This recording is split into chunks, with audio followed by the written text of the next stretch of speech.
ইব্রাহিম আলাইহিস সালামের একটা দোয়া দেখেন। ইব্রাহিম আলাইহিস সালামের পরে যে দুই দিকে বংশটা ছড়ায়, ইসমাইল এবং ইসহাক।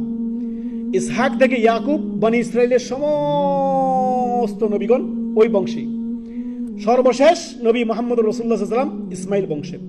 এই যে ইব্রাহিম আলাইহিস সালামের যে দোয়া, রব্বি হাবলি মিনাস সলিহিন, হে আল্লাহ আমাকে নেক সন্তান দান করেন। আল্লাহ আমাকে কি করেন? নেক সন্তান দান করেন। রব্বানা হাব লানা মিন আজওয়াজিনা ওয়া যুররিয়াতিনা কুররাতা আইন ওয়াজআলনা লিল মুত্তাকিনা ইমামা। আল্লাহ আমাকে এমন স্ত্রী সন্তান দান করেন যা দেখে যাতে আমার কুররাতা আইন, আমার চক্ষু শিথিল হয়।